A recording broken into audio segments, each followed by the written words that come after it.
All right, guys, got some stuff in the mail.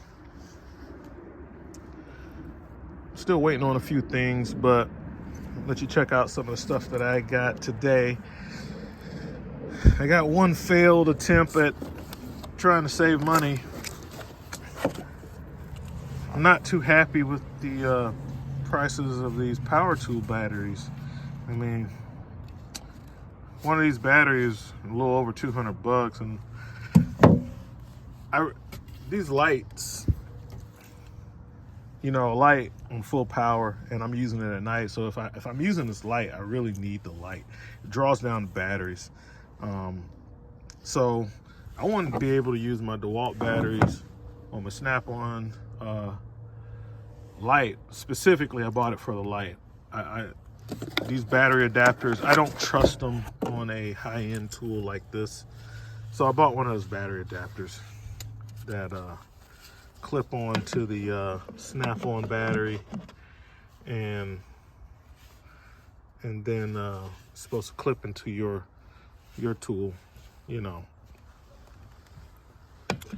And the thing, it doesn't work. The thing doesn't work. First of all, it doesn't fit. So when I put the thing on the DeWalt battery, like so, and then try to put it in the light, well, the DeWalt battery sticks out so much farther than the adapter that it doesn't work. It doesn't go in, and it wouldn't work anyway because the polarity is wrong on it. So on the Snap-on batteries, let's put it side by side with the DeWalt. On the Snap-on batteries, this post is the negative. So if we orient the batteries to where the terminals are facing you, the negative is on the left side and the positive's on the right. Whereas with the DeWalt batteries, the positive's on the right and the negative's on the left. So even when I put this on this battery and stick it like on this gun just to see if it will work, it doesn't do anything because the polarity is wrong. So there's that. So I definitely wouldn't recommend this. Let's see who are these people. Doesn't tell you. Of course, it's not branded. It's just some Amazon junk. $15-20 off of Amazon. And I fall victim to my own mantra once again: buy cheap, buy twice. So I will end up using this. I will take it apart and use it for my, since it does clip into the DeWalt batteries, I will use this on my ladder crane, and I will make a permanent little mount to where I'll mount this to the ladder crane. The DeWalt batteries securely fit into, let's see how this works.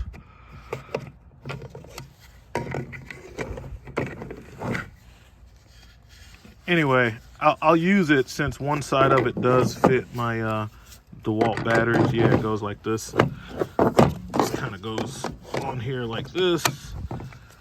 And I'll end up mounting it to my ladder crane to where I can, and then I'll just take this all apart and take my leads and solder in. The leads go into my winch. I will just solder in some copper lugs, take all this apart and get a good connection, and just kind of mount that. And yeah, anyway, the thing doesn't work. The thing is garbage. So I'll be buying another Snap-on battery. It's the only 18-volt tools I have from Snap-on, and it's this light and this rivet gun. I try not to buy 20-volt/18-volt tools unless they're DeWalt.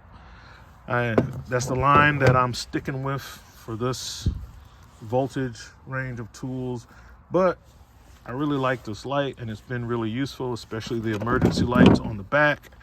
And Snap-on has the best power rivet gun out there with the correct range of sizes, which makes it far superior than everything else that's out there.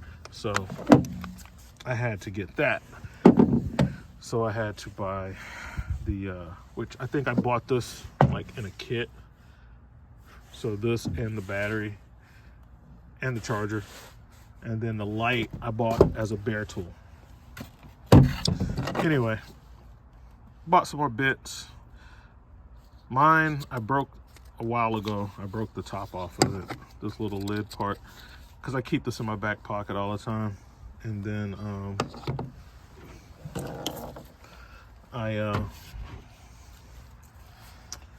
I started losing them.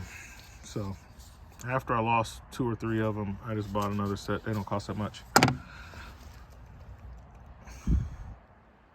Okay. So got the Gore-Tex stuff in, some of it. I don't have the pants. I went ahead and found a hat. Slit these open before I started the video because it's easier. So I was like, oh, I need to get a waterproof cap to wear with this to go along with that, because I'm always wearing a baseball cap, especially with like the hood. Because the hood on these, they're big and they get in your face. So I wanted to make sure that I had a cap, but when I wear my caps and it's pouring down rain to where I got to put on a rain suit, the cap gets soaked and I'm still wet. So I bought that cap.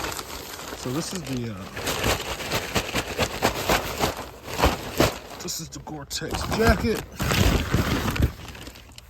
Yes. All right.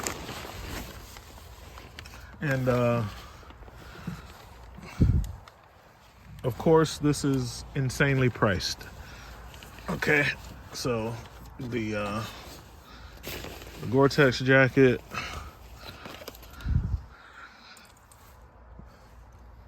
they're very proud of their stuff, and just like Snap-on's very proud of those batteries, and so is Milwaukee. Their batteries are super ridiculous too for their battery prices. They're super proud of them, and but this jacket, quality jacket, got pit zips, very important. Got the baseline Gore-Tex jacket. Go around the back. You can see when I hold it up how the bottom, the tail is longer. That's an important feature. And I just took this out. I hadn't looked at it, so we're looking at it together for the first time. I'm looking for the pockets. Looks like they're right here in the front. And the zippers.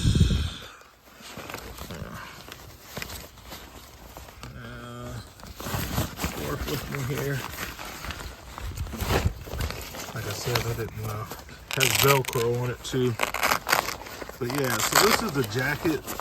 The material feels a lot lighter than the nylon laminate that we have here. This laminate feels a lot lighter as I remember it. I remember when I first wore a Gore-Tex suit, it was school bus yellow. That's what Time Warner bought us. And high vis, like I guess they call it today, high vis. And they were so thin that we didn't think, I didn't think that they would even work because it was just so thin. But amazingly enough, we didn't get wet in them. Had them in them. They had versions for the military too. They've been using Gore-Tex in a lot of military different military applications for the jackets and stuff too. So it's been around for a while. Everybody knows about it. But this is the inside of the jacket. I have an extra large regular. There is the model number. They do have them on sale. So, well, they might have them on sale when you're watching this video. I did take advantage of the sale. I saved a lot of money, I probably got mine for like half off. I think I got mine for half off. Well, not quite half off, but I feel like I saved $100 on it. Maybe I saved like $100. I was looking to see if it had pockets on the inside, because this one had a pocket on it. Yeah, right there. This one had a pocket on the inside, and I was looking to see if it had a pocket on the inside. It doesn't really matter. I would never use the inside pocket because I'm wearing this when it's pouring down raining, and I'm not going to unzip this jacket until I'm ready to take it off. So not a big deal for me. But yeah, super thin, super lightweight, got the drawstrings, and just to make the logo a little different on the Gore-Tex one. It's not the normal color that they normally use, but and we got the hood with the drawstrings in the hood as well, with the it's like a piece of wire running through the bib here to help keep it stiff and in shape. So it's kind of cold out here. So yeah, that's the jacket. That's the hat I got to go with it. I actually bought this from Gore-Tex. I bought this directly from them, so it's their brand only. This is like a collabo, whereas but you know, in order to have your stuff branded Gore-Tex, they gotta test it and stuff before you can sell it. There's some rules and stuff that go along with it. Whatever. Skills are like some little vent holes, because that's the main thing, is venting the sweat. So definitely, like, I'll definitely let you guys know, because if this turns out to be total garbage and this suit is like $600 for the jacket and the pants all together, it's like $600 before taxes and all that. If it turns out to be garbage, I'll definitely let you know. So I definitely will give it an honest review. If this hat doesn't keep my head dry in a rainstorm, I'll definitely let you know. You know, I'll let you know the real deal on this stuff, so you can save your $600.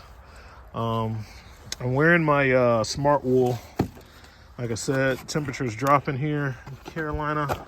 The Smart Wool beanie is working out awesome.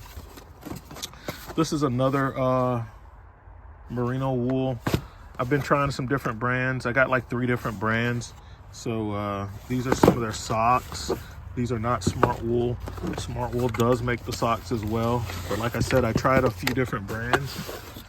So these are the Mary Wool brand, and I went with these because of the blend.